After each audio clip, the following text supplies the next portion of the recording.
Let me start off by saying good morning, good afternoon, and good evening to all those in attendance. My name is Aram Kerkonian, and I'd like to welcome you all to episode 6 of the Armenia Bar Association's Young Lawyers Committee's webinar series on emerging and developing areas of law.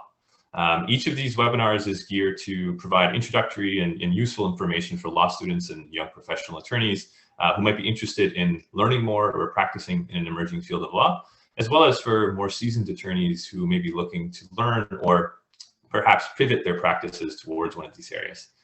Previous webinars that we've hosted have touched on topics as varied as cryptocurrency, climate change, cybersecurity, and even cannabis law. But today we'll be moving away from webinars that start with the letter C, and we'll concentrate on space law.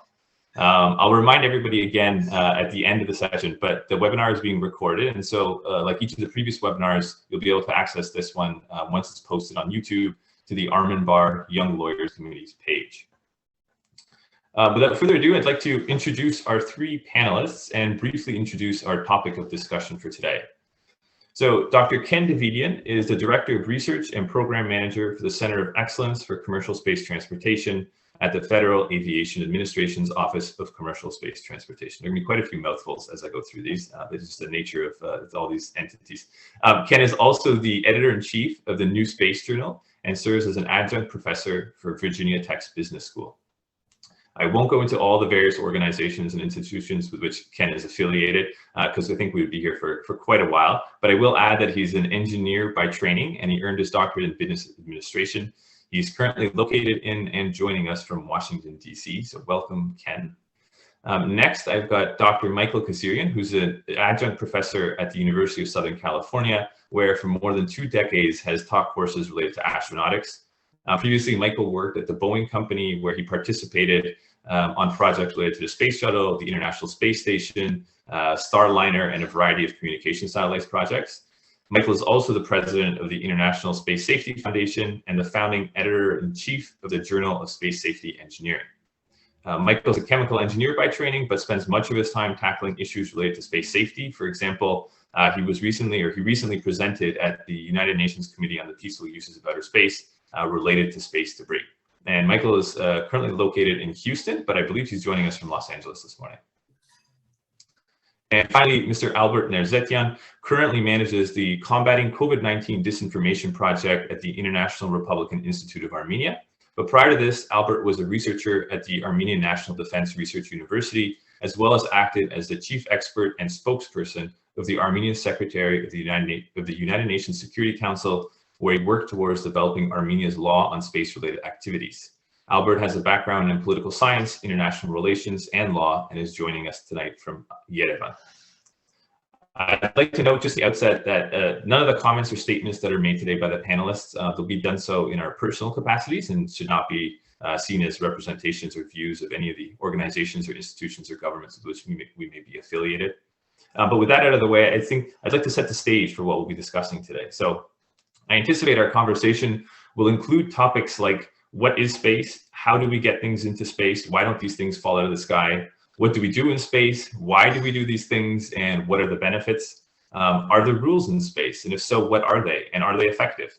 And finally, who is involved in space? Is it countries, companies, individuals? Does everybody use space the same way? So at this point, you're probably realizing that we won't be answering questions. We likely won't be answering questions like, do aliens exist? Or what happens when 2 black holes collide? Or what would taste better on a long duration flight to Mars, dehydrated dolma or dehydrated sarma? That is, of course, unless we get these questions in the chat or Q&A, which are open for all of you to please submit your questions. And if so, then as moderator, I'll feel obliged to put those to the panelists and see what their responses are. So as we move through the session, please don't hesitate to engage with myself or with the panelists, again, either through the Q&A function or the chat function. So now that's out of the way, let's get started. So I'm going to direct this question to Michael, but please, Ken or Albert, feel free to jump in to complement any of the answers, and that goes for all the questions to all the panelists. When we talk about space with the basics, what is it that we're actually talking about? You know, that is actually a good question, and one which we could spend the entire hour discussing. Where does space begin, and what are the laws related to space? Currently, the there's a UN treaty related to it's called the Outer Space Treaty from 1967, which provides the rules for space. 1967, our understanding of what space was and how we would use it in the future was uncertain, but we were able to get a treaty ratified internationally, and it does provide the framework for the rules of outer space. And one of the things is it actually does not define what space is. Where does the airspace end and when does the space begin? And even so everyone has kind of a different definition depending on what their uses are and how they want to rely on the rules of outer space, which is, that it is open for everyone to use, and the one that is airspace, which is more based on national sovereignty. With the organization that I belong to, we have argued that there should really be three regions: a airspace, a near space, and an outer space, so that we could create rules designed for our use of the a region between the airspace and the outer space for things like suborbital flights, point-to-point departures, and all of these new operations that are coming through. So you've kind of started off with one of the most contentious issues in the community, because it is really dependent upon what your application is and how you want to define that.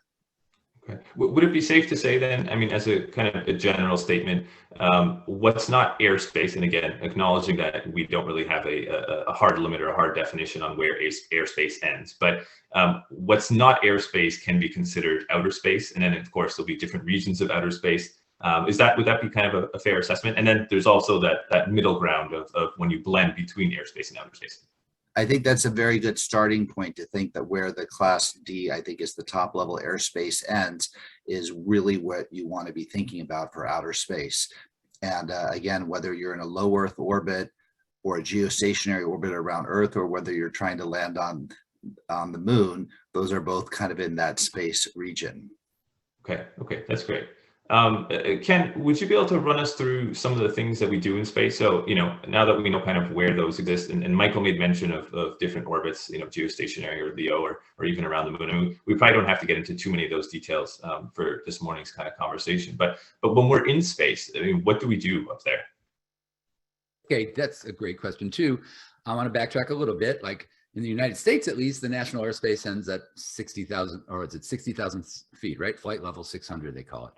So, I mean, there's a boundary, it's a hard boundary, but after that, I mean, a lot of people talk about the Kármán line at 100 kilometers, which is a super vague line. Supposedly that line was created by von Kármán when he was doing a back of the envelope estimation of, it was an order of magnitude level estimation of where space begins. Was it 10 kilometers? Was it 100 kilometers? Was it 1,000 kilometers? He wasn't picking nits at whether it was 90 or 80 or 110 or 120. He was just trying to get in the ballpark. So he came up with 100. And somehow, and this gets into a good point about policy versus the research. Policy analysts and stuff tend to glob onto they want simple, something that's easy to communicate. And so 100 is a nice round number. It's easy to remember. Folks love it. It's even metric. So, most of the world kind of gets it. But the point is, in reality, that's kind of not the right number necessarily. So there's a great analysis done by Jonathan McDowell a number of years ago that he basically says, satellites don't fall out of the sky basically at 80 kilometers. So that's where he would draw the line. A lot of the US military chose 50 miles, which is about 80 kilometers. And so now the big question is not in terms of what kind of laws we have, and we need these distinctions to determine how to regulate it and write laws about it, but it's like, what's the identity of people that can transcend that level? Are we astronauts? Are we taikonauts or cosmonauts if we can go a certain height in space? So it goes beyond just the legal aspect. It goes into actual market identities and how it's going to help markets emerge. So there's a whole lot going on there, but your question was, how are we using space? And obviously, at the geosynchronous orbits, we're using geostationary satellites for communications, for, basically communications, I suppose. At the lower orbits, middle range orbits, and down to low Earth orbits, we're using it for Earth observation. We're using it for astronomical observation. We're using it for communications. And I suppose we're using it for a bunch of other things that have some sort of security the applications. And, and then in the region that doesn't go into orbit, we're looking at the currently tourism, but also scientific exploration of the ignorosphere, the parts of space that rockets tend to fly through really quickly, but we don't really understand. We don't understand the temperature profiles, the wind profiles, all that sort of stuff of that part of our atmosphere. And it turns out it's a really important part of the atmosphere when you start talking about climate change and whatnot. So there's a lot of applications. Even the near space, coming a little bit farther down, because we talk about 50, 60, or 80 to 100 kilometers or so for suborbital. And by the way, suborbital rockets go as high as 1,500 kilometers. I mean, the altitude is not what determines something or is being orbital or not. It's the trajectory, the mission profile. But we're also talking now about high altitude balloons that will take people up to observe the Earth, like from this vantage point, from 120,000 feet, which is, I don't even know what that is in kilometers, what, 40 kilometers or something, 30 kilometers. And so, but they've, Space Perspectives just this morning announced that they have sold over 500 tickets for people to go and just take a balloon ride up to a near space kind of, to have a near space. They'll still have a nice perspective of the Earth, and they'll see the curvature of the Earth and the darkness of the sky, but they're not going to be going up in a rocket. So there's a lot of different applications for space. Yeah, and that actually, that last point you brought up about space perspectives, I think that's something that we can get into a little bit later in terms of kind of the commercialization and space tourism and all these kinds of things. But I think, you made some good points there about, and something that I kind of, want to maybe bring back to is just based on your comments and Michael's comments. I mean, there's this question of delimitation of, where does outer space begin? And then whether or not we solve that question right now today, which I don't anticipate we will. The question of kind of the things that take place in space are varied based on kind of what you've mentioned. And so maybe as just kind of like a short follow-up to that, when we're talking about, conducting space activities or doing things in space, I mean, who are the players? Who are the active players? Is it just governments? Is it individuals? Is it companies, or a whole mix of everybody? Traditionally, it's been governments as setting the goals of what we're going to be done in space, but it was industry, whether state-owned or privately owned industry, that were actually building the hardware and doing the execution, right? So it's sort of this mix, and some people see that as already being commercial. Some people, it's don't understand what it is, and it's still, like you said, ambiguous because it starts getting down to the point of definitions. But the goals of what are being conducted in space tend to be set by governments. It's sort of driven by a government goal and coordinating an industry base to achieve that goal in an efficient way. One of the downsides of the commercial side of space activities is that if it's truly commercial, you might not get the technologically superior product because the market doesn't necessarily adopt everything that's technologically superior. They're going to adopt something that, for whatever reason, meets the market need. Also, they're not going to do it as quickly as possible. If you're spending taxpayers' dollars to go to the moon and back, or to be able to transmit communication signals, across your region, you're not going to want to waste a lot of it in duplicative competitive efforts and whatnot. You want to be super efficient with the use of your public funding. So there are going to be certain applications when there are the rights of a citizenry where it's probably very appropriate for a government to be directing it. So it's the government is defining the goals. Okay, and I think that segues nicely into kind of what I wanted to touch on next, which is, Albert, I was hoping you can provide some or shine some light on kind of the way space law itself is either kind of created or what the process by which it might be created historically and at present, and maybe just kind of give us a little bit of a background of and Michael alluded this earlier with the Outer Space Treaty, but like, what are some of the kind of the fundamental concepts of outer space, and how do those kind of interact with what we do in space today? Thank you, Aram. Good morning to everyone. Going back to what was discussed on the outer space when we were developing the Armenian law on space-related activities, the outer space was defined anything from the sea level about 100 kilometers. That's a nice figure that it was also benchmarked with the other state practices.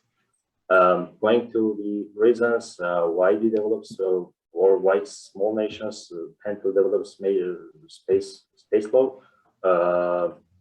One is international or UN driven. It's in 2012, Armenia joined the UN Committee on Peaceful Use of Outer Space. And in 2018, we ratified the 5 space treaties: the Outer Space Treaty, Rescue Agreement, Liability Convention, Registration Convention, and Moon Agreement. So the logical continuation was the development and deduction of law on space activities that would regulate the liabilities, the registration, the licensing of companies that were to operate in a certain specific state. When talking about the reasons, and as it was mentioned clearly, that one of the reasons that Armenia aspires or wanted to aspire, still aspires to be a state that wants to go to space, so to say, or develop the space industry is an economy one. While in 20th century, the space sector was mainly founded by state resources. In 2016, the private capital reached 75%. Many predictions indicate that it's a growing segment. For example, the Goldman Sachs predicts that the space sector will reach 1 trillion by 2040. Morgan Stanley says it's 1.1 trillion, and while the Bank of America Merrill Lynch predicts it to be 2.7 trillion with annual growth of 25%. So you can see the reasons that states that have some heritage in science, education, space science and education want to become one and want some piece of that, so to say, growing pie. We can see also some new segments developing. The European Investment Bank noted that out of 8 segments, that 5 are already in maturity.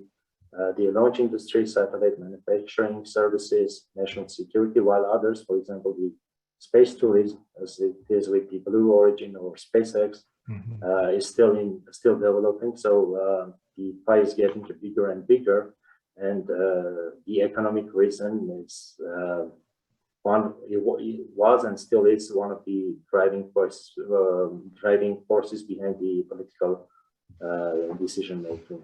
Yeah, security is the other one. Yeah. No, sorry. Go ahead. No, it's all right. No, I was going to mention that. Like, I think you drew on quite a few different strings there that I think we can unpack a little bit, and a lot of them had to do with connecting back to Ken's comments about kind of commercialization.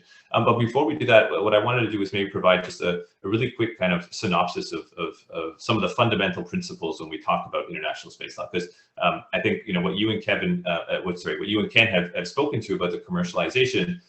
And those take place in domestic countries. There's reasons for that, and so I think just to back up a little bit for the benefit of the audience. So when we're talking about outer space law, and as Michael mentioned before, the Outer Space Treaty, there are certain kind of provisions that are fundamental and they lay the groundwork for everything else. I mean, the first one being that space is open to any country, regardless of its economic or scientific development. So whether it's the United States, whether it's Russia, whether it's Armenia, whether it's South Africa, any country has the right to access space. There's a second provision about non-appropriation. So no country or no entity can go and start claiming things as their own in space. And that's open for conversation depending on what aspects we're talking about. But that's a general kind of concept. And then one of the other important ones, I think, and it leads into the reason why we have domestic space policies and domestic space laws, is Article 6 of the Outer Space Treaty, which provides that every country has to authorize and continually supervise the space activities of its entities. And so that provision of the Outer Space Treaty essentially says that if you are a private company or you are a government agency, to go into space, you need to have the authorization to do that. So when we talk about the commercial aspect of space, which I think we'll get into, right now maybe might be an appropriate time, there's a requirement, there's an international obligation on a country to ensure that it is authorizing and then supervising the space activities of private companies. So, Michael, if you don't mind kind of going into a little bit about, what is the rationale, or not so much the rationale, how is it that rationale or that requirement, that international requirement, is implemented within a country like, say, the United States, that requirement to authorize? Probably Ken would be better on this, but I would think that part of this comes down to when you want to launch a rocket, the U.S. government issues rules to offer to issue the launch license. And in fact, the FAA writes those, manages those laws, and they've just actually recently come up with a new set of regulations, which are really a great improvement in that process. And specifically there, it says for that, you need to show that there's no risk to the uninvolved public. It revolves with where you pick your spaceports, where you pick your launch sites, and you make sure that the public is protected. They make sure that the airspace and the launching, the airplanes in the airspace or the other users of the airspace are protected for these launch activities. And this kind of sets the framework. And they also authorize license through the use of the bandwidth, through the FCC needs to give licenses to satellites that are operating because they use bandwidth that are then governed by the regulation. And so that is kind of how the US government goes about monitoring those activities. And we consider the launch and also the reentry. So what happens at the end of life, and how does that and you have to have a plan for how you're going to do that when you get your launch license. So all of those things come into play. And now there's new rules related to what happens when we put humans in orbit, space tourists, and we have rules on that. And the initial rules were like, we're going to consider them like experimental aircraft. So people can, as long as they are given the informed of the risks, they can make that personal decision whether they want to go on a Virgin Galactic suborbital flight or the New Shepard from Blue Origin. It's their decision whether they want to take that risk. And now we're saying that we believe in our organization that we have processes that were developed by NASA over the years, that we should be applying those processes to ensure the safety of all participants. So it kind of, all aspects of it are regulated. Now the US government regulates cars that are put on public roads, airplanes that are put on very prescriptive requirements of what they must do, and it's very tightly controlled, and training of pilots and all of those things. And we are moving in that direction, but it just, in a rapidly evolving technology, it's hard to develop those kinds of one-size-fits-all requirements for all users. So then maybe if I can kind of build off of that, the notion that the government regulates or chooses to regulate, and there's different ways that it could do that. Part of the reason that might be influencing those determinations would be policy based. And so Ken, I was wondering if you'd be able to kind of maybe talk to a little bit about that connection between policy and regulation. So what if we acknowledge that, let's say the FAA has rules on launch, how did it get there, right? What was some of that thinking, and what influences that kind of thinking? Yeah, well, that's a great question. I mean, historically, basically there was a company, and I forget the name exactly. I think it had the initials SSI. Deke Slayton was the personality that was involved trying to launch a rocket that was not a government rocket. And they were able to get that done, but they had to talk to, I think it was 11 different agencies to get the authorizations that they needed to comply with the Outer Space Treaty, Article 6. And so just to launch it, and that kind of created the Office of Commercial Space Transportation. It created the Commercial Space Launch Act that set up the regulations that are being followed now. As Michael said, just recently, all the regulations that were set up in 1985 have been modified over time, but now they've actually been consolidated, trying to take into account the technological advances and innovations going on, and all these different things that have happened in the meantime. And so we've consolidated a lot of different parts of the regulation into a single part. So now there's something called 450, which, hopefully, and I'm glad to hear that it seems like it's an improvement on the old regulations. It's really up to industry to decide whether it's an improvement or not, but we tried. And so we're as regulators, we're in a position that is the ultimate paradox that lawyers have to deal with all the time. The policy that is explicit in our regulatory authority is implicit in all regulatory agencies, whether it's for Interior Department or any other kind of department. And that is the balancing of protecting the uninvolved public or protecting the environment, or making sure that things are done safely or in a way that it doesn't disturb overly the status quo, versus how do you promote innovation? How do you encourage people to come visit a national park that we're trying to predict or protect and whatnot? And this is where, if you guys give me the the basic kind of forbearance here. I want to show you a chart here that kind of talks about this. And let me get to the, and I don't want to show a presentation, but I want to show this one chart. This one chart kind of puts it into perspective. There's a balancing of interests. Industry has got their own interests, and safe operation is one of those interests. The public, uninvolved public, has their own interests, and safe operation is in their interest because they don't want to be disturbed. And the government has its own set of interests as well.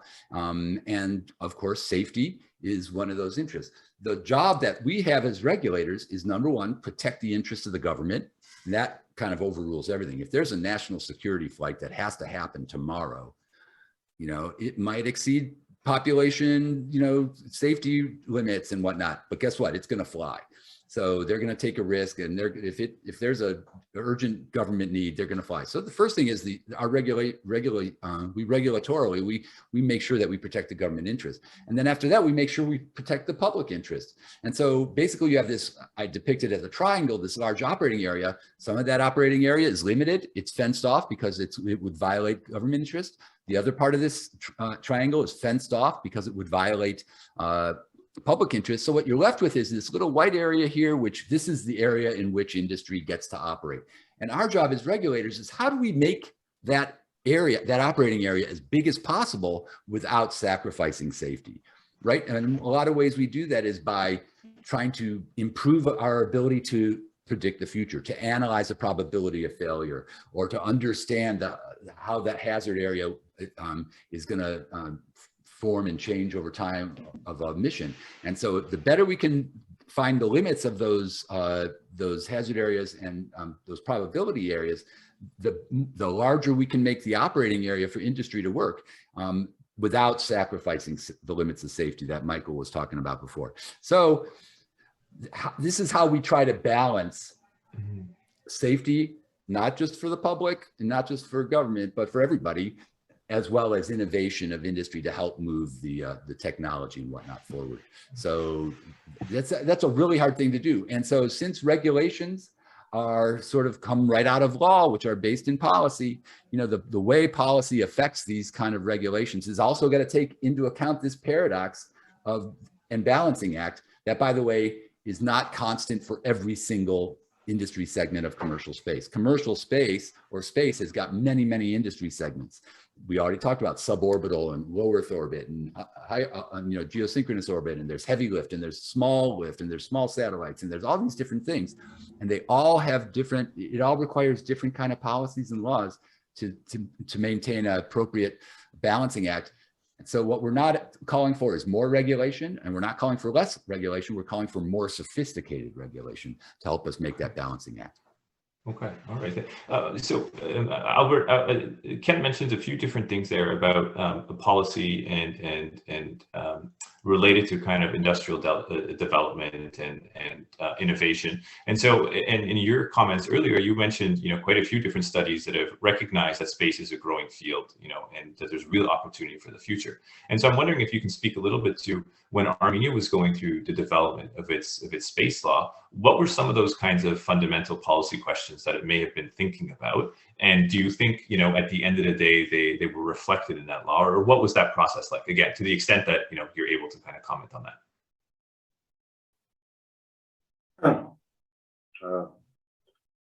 Going back to the space law that was developed and adopted in 2018, there was one reason. There was one obligation. It was that we ratified the 5-state treaty. So Armenia had to have a law that would regulate the space sector and provide licensing procedures for companies that chose to operate in Armenia. So it was a must. It was not something that we chose to do, but it was a must for any state that ratified the 5 space treaties.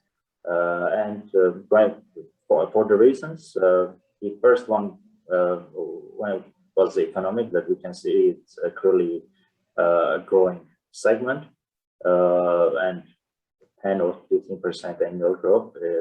You can see also that in the specialties, so for example, the IT specialists in the space sector earn the highest than, for example, IT specialist in banking or IT software or hardware development. It's both the sector and the jobs that it creates within that sector that many countries aspire to. And it was one of the reasons. The second one was the national security reason, being in war with a neighboring state and lacking the satellite data during the war or before the war is an impediment for the effective structuring of the national security. While our neighboring state has 4 satellites in its use and used the satellite imagery during the 4-day war and during the recent 44-day war, it clearly has clearly benefited during the pre-war era or reconnaissance, doing reconnaissance, and the execution phases of the war as well. So the national security concerns were also taken into account when thinking about law politically or policy making. The third one, as Ken mentioned, it's about the balancing act. We chose to make the space-related activities and companies that operate tax exempt, VAT and other taxes exempt. So while drafting the licensing procedures for companies, Armenia chose to be lax. While many states, for example, US, might provide tax breaks to specific sub-sectors of space industry or UK to R&D bases, the approach was that we have 0 now, let's give tax break to everyone. If somebody comes and having in mind that the economy is now, the private space is now the leading force, maybe the private sector will be the driving force behind the government for developing of space sector. Meanwhile, states should be aware that, for example, Luxembourg also provides tax benefits, and many space industry actors chose to register in Luxembourg, and it's kind of a loophole where the company is only registered, but all the human resources and the development that space industry brings it with it stays in other countries. It's also a thing that maybe states should be, or regulators should be aware of while designing tax incentives. So there were a couple of factors in play, and there still are. Yeah. Yeah, oh, that's great. Thank you. So your last comment there about kind of Luxembourg and potentially Armenia in a way, not necessarily modeling that Luxembourg approach, but probably for some of the similar reasons that Luxembourg decided to structure its regulatory framework the way it did. Armenia seemed to be heading in that direction as well, or excuse me, planning to set up its space framework, again, to incentivize companies to base themselves there. And you noted that the having ratified the 5 outer space treaties, there was an obligation for Armenia to ensure that it was living up to the obligations in those treaties, and that's why it created that law. And so one of the things that I hoping we can kind of have a conversation on now is we recognize, or there's a broad understanding that telecommunications and Earth observation and launch for getting satellites into space have been some of what I like to kind of call the traditional or the legacy space activities. But there are some other ones that are a little bit more avant-garde, a little bit more in that emerging category. And so I was wondering, if for example, some commercial companies now are looking to launch, thousands or tens of thousands of satellites at the same time, and so oftentimes it's for Earth observation or for satellite communication bases. But this notion of having so many satellites working together in a mega constellation, as we call them, that's creating other sorts of risks or challenges, or it's requiring us to ask new questions. And so, Michael, I was wondering if you'd be able to kind of comment on if you think the way that different governments, either domestically or as a whole internationally, the way we've approached this question of how we regulate or what the international standards are for having satellites in space, And what I'm alluding to is kind of this concept of space traffic management. So, on the streets, the roads are there, but there are also rules of the road that we have to follow. Right now, we don't really have anything similar or exactly the same, at least in space. Do you think there's an opportunity there? And if so, what are some of those policy conversations going to look like? What might be some of the legal solutions that we can approach? As you pointed out, there's nothing limiting someone saying, I'm going to put up 10,000 satellites in space and operate them. And of course, when they do, if they're not well made and they fall apart and create debris that become a hazard for all operators, it becomes a problem.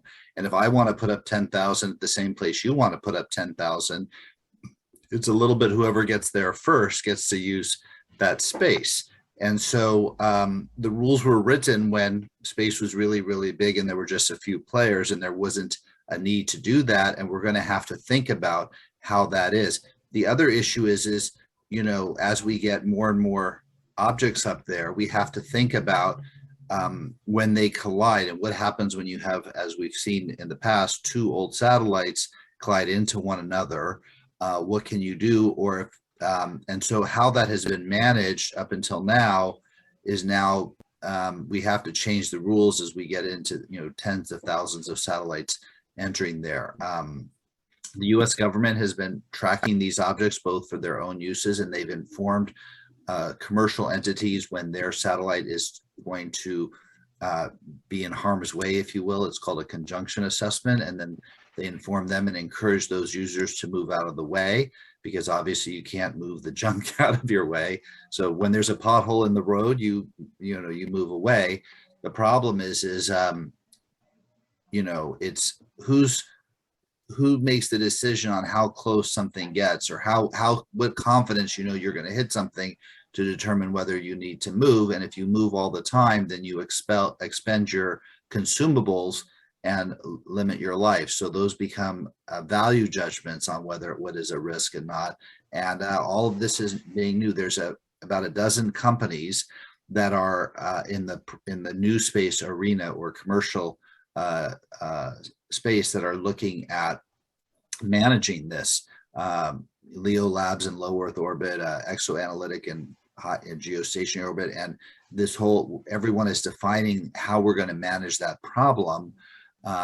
As Ken mentioned, the new Part 450 regulation, one of the concerns is how do you make sure you don't launch into something that already exists? That's the launch collision avoidance, and I've been helping that office out. Do you think, Michael, that what Leo Labs might be doing or what other companies might be doing, if those are kind of implemented on a country by country basis, do you think that's going to be effective, or is it going to require some sort of international kind of framework or harmonized approach to how we do this?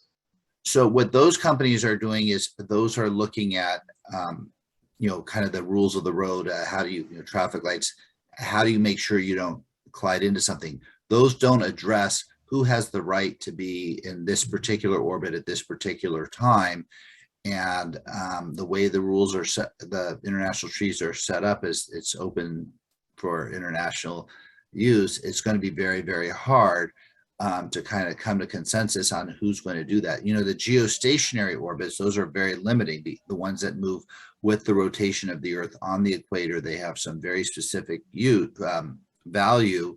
And so they've come together with a treaty that says, we will allocate this slot to this particular entity. They've given a license, they use it responsibly. And because we know everybody can't be at that same spot, and they came up with rules on how to allocate that. And I don't know if there's a movement to kind of think about whether other orbits would be kind of regulated. It's parsed out to better actors or to more responsible or more important uses, or given some kind of priority, or so that you could whoever allocated that first could then license it and everyone could agree that's who it belongs to. I don't know if there's any movement to try to parse out those spots, but it would be very difficult in today's international world to kind of, with everyone uncertain on how those uses will be, to do that. So I don't know. Ken, perhaps you have some thoughts on that. Well, I've been spending the last 5-6 seconds thinking about the actual value of geosynchronous slots, right? I mean, back in the 1950s and 60s when these were brand new, yeah, it was a big deal. You point a dish at one location in the sky and you get a thing. But who cares? We're 60 years later. A dish can move back and forth. You can program it to track something that's going a figure eight. It's so I don't know how valuable those geo slots are going to ultimately be. But you're absolutely right. There were rules of the road set up there because they were so valuable.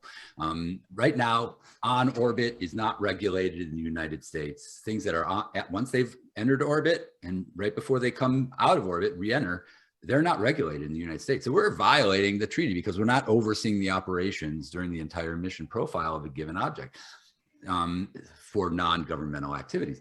So there's a gap right there, and there's a lot of Wild West activities going on in space right now. For example, we talked to Aram mentioned right off the bat, talked about non-appropriability as one of the primary tenets of the Outer Space Treaty. However, if you take and stick about 150 or 200 satellites in a given a given orbit, you own that orbit. Nobody else, you have appropriated that real estate. And so to me, it sounds like you're violating the treaty, but it's up to you guys, the smart lawyers, to figure out whether or not the mere presence of and the mere population to that extent is appropriability or not, because they have you cannot go in, and SpaceX is appropriating orbit after orbit after orbit with 30,000, 40,000 satellites in that one constellation, and other constellations of similar size coming online in the near future. There's going to be a lot of appropriation going on. So I guess that that kind of leads me to either maybe it's more of a comment than a conclusion, really. But there's still a lot of work to be done to figure out how we're going to be managing things like mega constellations or the different orbits in which and if geosynchronous arguably is no longer as valuable as it once was, there are potentially other orbits now in LEO that are closer to Earth that are more valuable, and if those ones are being used or taken up, then there are going to be conversations about what is right, what is equitable, does it violate the treaties, how do we go about ensuring that again, one of the fundamental principles that everybody has access to space is able to really exercise that. And so on the notion of kind of accessing space, Ken, one of the questions I was going to ask you had to do with human spaceflight. And so I'm sure many of our audience members have seen recently of the Blue Origin flights to the edge of space, the suborbital Virgin Galactic flights, SpaceX launching private citizens who are not professional astronauts into space. And quite frankly, most of these people who have been going to space as non-professional astronauts are billionaires, and if not billionaires, millionaires. But as that progresses and it becomes more and more commonplace, I'm wondering, what are the kinds of things that you think will need to be taken into consideration from that domestic regulatory perspective of who are we going to allow to go into space? Is it anybody who can purchase a ticket? Are there other certain kinds of limitations or considerations that we should be having? Well, a lot of this depends on every cultural perspective on what is the role of the state in determining these things. And because in the United States, if you want to go and shoot yourself into space, I should say, and take that risk, guess what? You get to do that. And as long as you don't, endanger the uninvolved public. And that's what we ensure right now. Right now, the FAA does not ensure the safety, does not guarantee the safety of anybody that is not involved on the crew of the vehicle, does not guarantee their safety. They're flying at their own risk, and they have to sign a waiver of rights there for that. So it's kind of up to the individual state to determine what the perspective is, and in a non-normative way, not passing any judgment or something.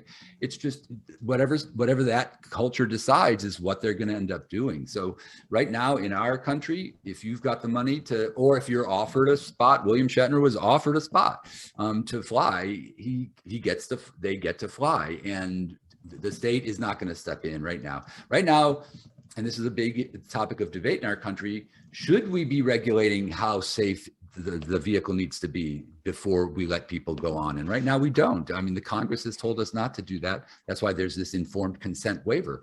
But if that learning period ends and we need to start regulating that, the regulations we come up with need to be based on good science. And that's the thing. So we are currently doing research to help promote the creation of industry consensus, voluntary consensus standards with respect to, what the requirements might be for human non-crew members to fly, what we call spaceflight participants, what other people might call passengers.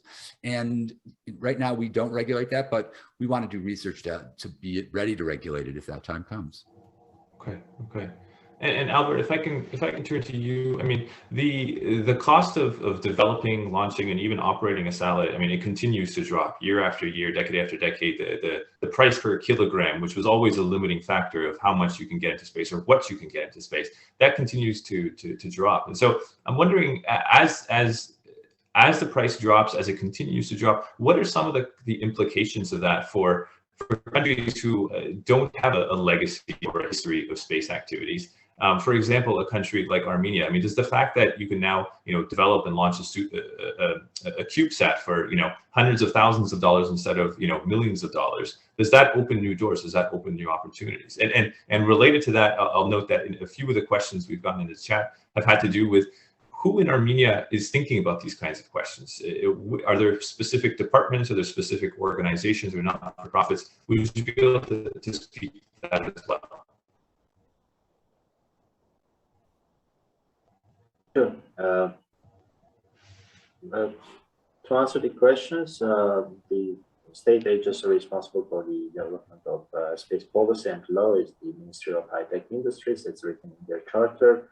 However, the situation was that as there were some security concerns or security reasons driving behind the political agenda, it was the Office of the Security Council who was leading some of the efforts related to the development of low space activities.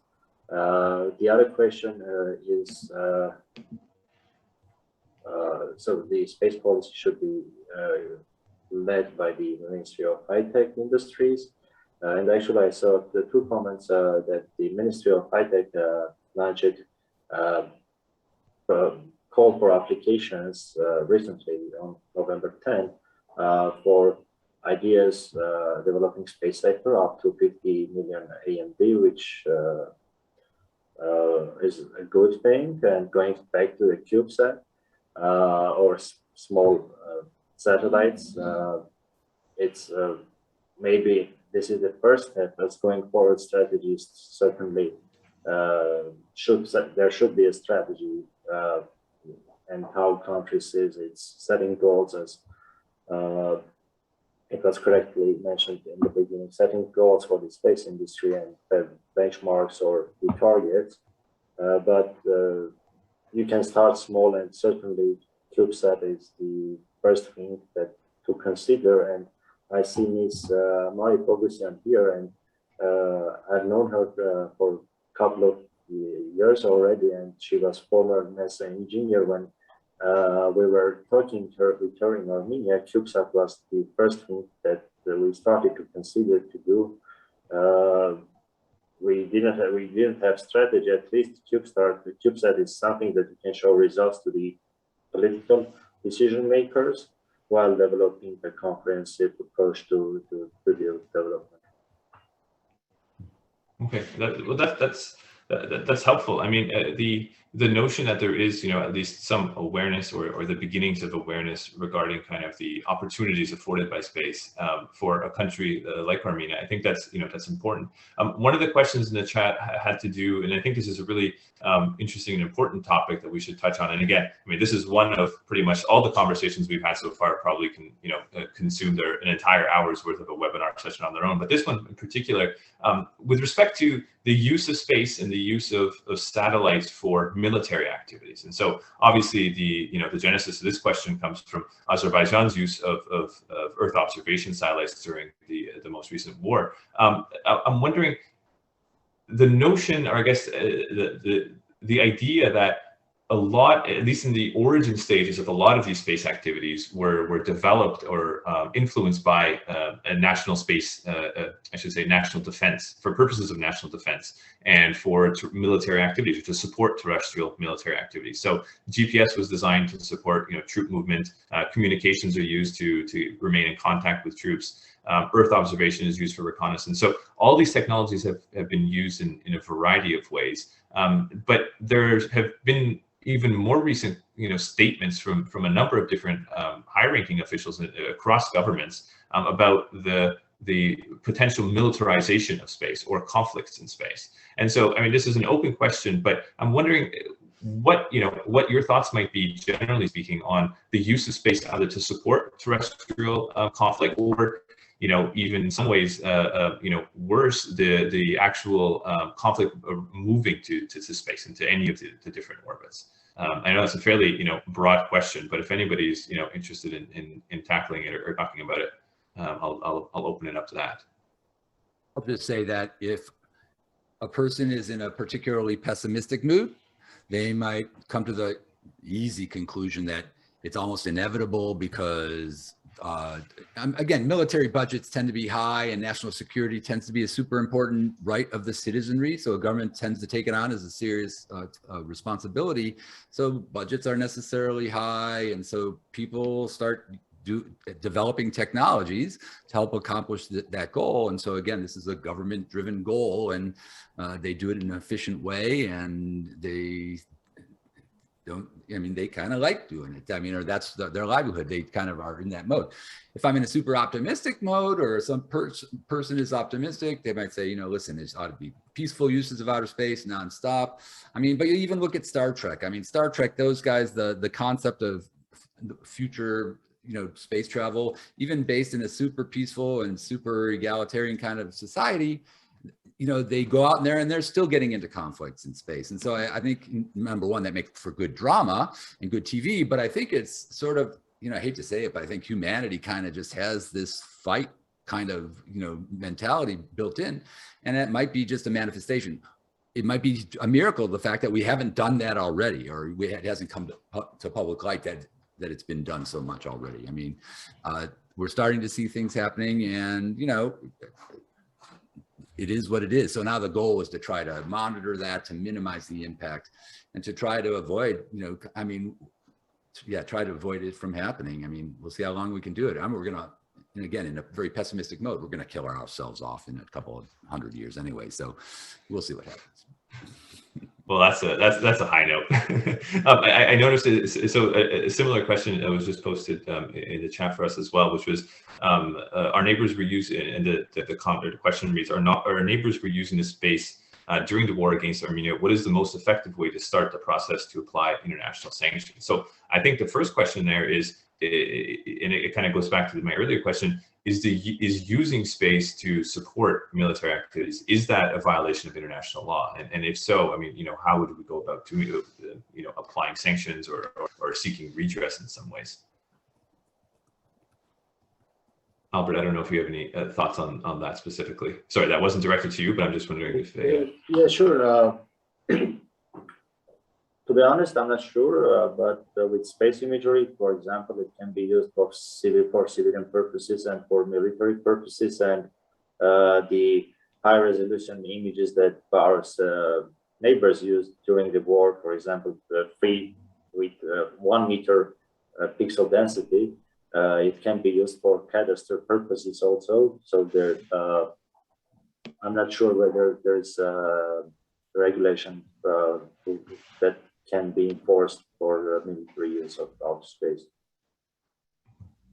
And I guess, my perspective on this one, I mean, if you were to read the Outer Space Treaty in Article 3, it essentially says that international law applies to space activities. And when a country or an entity is carrying out space activities, it's supposed to be in the interest of maintaining international peace and security and promoting international cooperation and understanding. So to what extent, and again, this is, every lawyer's either dream or nightmare, depending on whether you're optimistic or pessimistic, Ken, but there's an opportunity for how you interpret that, right? And so is maintaining international peace and security, does that mean that you can't use reconnaissance imagery from remote sense satellites, or does that mean that, you can in support of, a certain end?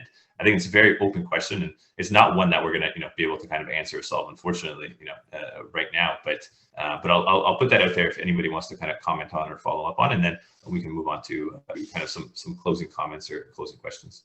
I know we're near the end, but I mean, and maybe this is a part of getting older, I see the world more as gray rather than black and white. So the terminology like peaceful, useful uses of outer space and stuff, that means so many different things to different people. And so getting a bunch of different 100 and however many different nations to sign on to this is a really difficult thing. And obviously the meaning changes over time. So these are very normative kind of concepts. They have judgments built into them, and they come from a history of decisions and whatever it is, these countries sees it differently. So and the only reason it holds in place is that people are willing to abide by them. Once you get people that start saying, listen, I'm going to not pay attention to this part of the treaty or whatever, it can just fall apart. And so that might be what's happening right now. And this might be behind there's a call to redo the Outer Space Treaty, because it's 40, 50 years old. We need to start, redo it.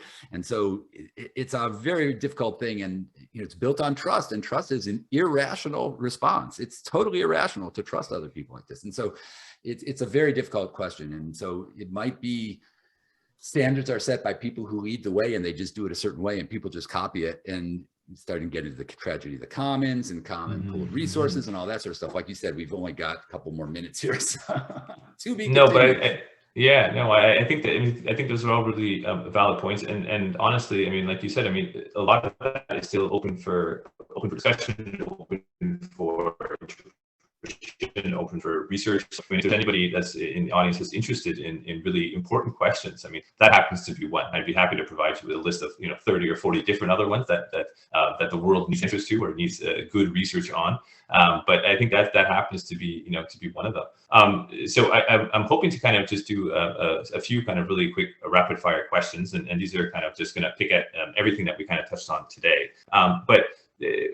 And this one is particularly with respect to kind of the emerging activities. So not communications, not remote sensing, but of the emerging activities that we see on the horizon. I'm wondering if there's one that each of you particularly kind of anticipates might become reality or commonplace within the next, say 5 to 10 years. And is there one that's not necessarily going to be commonplace, but you think you're particularly excited for? So, if I were to answer that question, I would say something along the lines of, I think on-orbit servicing is probably something that might become fairly commonplace, depending on how you characterize that. So one satellite fixing another satellite or refueling another satellite while it's in orbit. That will probably, I anticipate that'll probably happen in the next decade or so. And then one that I'm particularly excited about, I think, is resource mining, and how to do that properly and appropriately and ethically. And the benefits, I think, that would come from being able to harvest really important, rare earth metals or all sorts of variety of resources. I'll just leave it at that. It's supposed to be rapid fire, and I'm talking way too long. So I'm going to stop, and I'm going to turn that open to let's start with Michael. So I think that for something to really take off, there has to be a business case behind it. Not that will drive the technology. So if you think that the precious metals or the helium-3 isotopes for nuclear fusion, then it will drive that. I think that the point-to-point departures, think of it as a Concorde 2.0 or a suborbital flight where you've got the Starship from Elon Musk that's going to go halfway around the world in 30 minutes, and the German Space Agency space liner or space plane is another concept. I think that there are a number of companies that are looking to commercialize that, where you can, instead of paying $5,000 for a first class flight, you can pay $50,000 and get there, even if you have to send your luggage the day before. I think that makes sense, and that will, drive the industry into a way, and of course that will totally change how we think about travel. It'll change about the use of airports, and this will really drive changes in regulations and things of that nature. So to me, that's where I see the real breakthroughs. Yeah, and just for the for audience members, point to point is essentially launching on a rocket, say from Florida, and then landing in that same rocket in Japan in about 30 minutes, 35 minutes. So that's kind of what Michael's alluding to. Albert, do you have any ideas? Not necessarily. Mr. Davidian and Kezirian have more expertise, much more than me. Thank you. Okay, fair enough. Ken? So I'm big on sending people into space. I mean, I think your ones were great, the in-situ resource and mining and stuff, and the fuel depots. But I'm big time. I think right now we're seeing orbital tourism happen with Inspiration 4, and now with the Axiom missions going up pretty soon. I think suborbital, we're seeing that's happening right now. So I think that's exciting. And I think the balloon rides going up to 120,000 feet, because you get to spend 4 hours up there. You have a bar, you have a restroom. You can really enjoy, make it a really chill kind of experience, and you get to enjoy this view. So those are the ones I'm really excited about people going, because this is where demand is really created. And now we're talking about it. And it's also considered safe, right? Because it's right. Not, yeah, absolutely. Absolutely. not strapping into 1 million pounds of thrust. Right. Yes. I have one more question, but just before that, just in case some people start dropping off, I realize we came up on our 1 hour mark already. There will be kind of a survey sent around via email asking you for your thoughts, and to us on the organizing committee for these webinars on emerging areas of space law, emerging areas of the law. They're really helpful in us to kind of determine what the kinds of topics you want to discuss, how whether the format works for you or not. So if you would be kind enough to fill out those surveys, and when the email kind of comes around, we really appreciate it. And feel free to leave comments in the comment section of those surveys as well. We'd be happy to read those.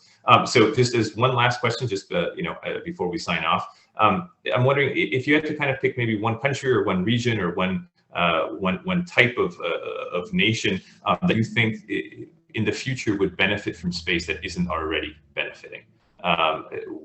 What would that? Where would that be, or what would that be? And Ken, I'll start with you. Yeah, to me, it's going to be a southern hemisphere. I would go to Africa, and a lot of Africa would really benefit, I think, from it. A lot of the whole continent. And that's because they'll have more connectivity, they don't have some of the infrastructures across the US. Plus, it'll make travel to the southern hemisphere much more reasonably to do, and more people going there, more people investing there, doing business, touring. It's going to be really have an opportunity to grow. Okay. And Albert, any ideas on your end? Same with connectivity and the nano satellites or or what is SpaceX is doing with the internet connection, and how it will be accessible to many people. Okay. Perfect. So I think we're gonna wrap it up. Sorry, go ahead, Mike. I have one comment. I says, one can look at this and say, oh my gosh, there's no rules of the road. It's Wild West. This is a mess. Or you can say, gee, we've kind of managed until now with kind of an all, on trust, if you will. But I also want to say it's really great that really smart people like Ken and Albert are working for their governments on these areas and crafting the policies and driving us in the right direction. So, appreciate them. I know a number of people in Ken's office that have been fantastic to work with, and it's also fantastic to work with. And it's great to see that people are tackling these issues, and it's really in an emerging area of law, and I encourage those to think about. There's so many different aspects of it, from a policy perspective, from a liability perspective, from a driving technology perspective. Lots of opportunities here. No, I think that is a great comments, Michael. And you just mentioned liability, which is a really important part of space law, whether it's international, domestic, and we didn't even get a chance to chat about it today because there's so many different topics that we can cover. So maybe down the road we'll have a space law, webinar 12 or so will be space law number 2. But for anybody that's interested, feel free to reach out to us either through the survey or leaving comments on the YouTube videos, or just finding us on LinkedIn. I'm sure everybody would be happy to connect. So I think we'll end it there. I wanted to thank all 3 of our panelists, Ken, Michael, and Albert, for not only making the time but for providing us with some really insightful comments and answers to these questions. And again, thank you to all who attended. Please, fill out those surveys and share the videos when they go on YouTube. It helps to drive and raise awareness of some of these kinds of things that we're doing here at the Armenia Bar Association. So unless I get any questions in the next 30 seconds or so, that'll be a wrap. And again, thank you to everybody. And of course, you as well, working for the government of Canada. I should have mentioned that as well. Thank you, Aram. Thank you very much, Aram. And thank you, Michael. And thank you, Albert. Thank you, Aram. Thank you so much. Okay, take care, everybody. Have a great day. Thank you.